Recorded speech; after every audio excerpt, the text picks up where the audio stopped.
Résumé des chapitres de Candide ou l'optimisme de Voltaire. Chapitre 1.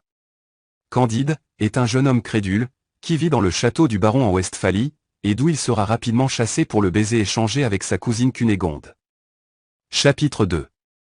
Chassé du château, Candide est enrôlé par force dans l'armée bulgare. Chapitre 3. Candide assiste à la guerre entre les Avars et les Bulgares. Il rencontre Jacques l'Anabaptiste en Hollande, qui le sauve et le soigne. Chapitre 4. Candide rencontre Pangloss qui lui rapporte la mort de Cunégonde et la destruction du château. Ils vont partir vers le Portugal. Chapitre 5. Candide et Pangloss arrivent à Lisbonne. Après une tempête terrible en plein mer, Jacques est mort au naufrage, la terre tremble sous leurs pieds à Lisbonne. Chapitre 6. Pangloss et Candide sont condamnés à l'autodafé et à la fessée par l'Inquisition, croyant que cela arrêtera le tremblement. Chapitres 7 et 8. Candide retrouve Cunégonde après être soignée par une vieille. Cunégonde lui raconte son histoire horrible, elle devient esclave d'un capitaine qui la vendra aux Juifs dont Issachar est le grand inquisiteur. Chapitre 9. Candide tue le Juif dont Issachar est le grand inquisiteur, et s'enfuit avec Cunégonde et la Vielle pour Cadix. Chapitre 10. Candide est nommé capitaine, il se dirige vers le Paraguay pour combattre les Jésuites. Chapitre 11. Partant de Cadix vers l'Amérique du Sud, Candide, la Vieille et Cunégonde sont sans argent. Chapitre 12. La Vieille raconte à Candide son histoire et comment elle a été violée et devenue esclave, alors qu'elle est princesse et la fille d'un pape. Chapitre 13. Cunégonde séduit le gouverneur de Buenos Aires, Candide recherché par la police, décide de s'enfuir. Chapitre 14. Candide est avec son valet fidèle, Cacambo. Ils vont chez les Jésuites du Paraguay où ils rencontrent le frère de Cunégonde. Chapitre 15. Déguisé en révérend père colonel, Candide s'enfuit après avoir tué le frère de Cunégonde qui a refusé le mariage de celle-ci avec Candide. Chapitre 16. Candide et Cacambo arrivent au pays des Oreillons. Chapitre 17.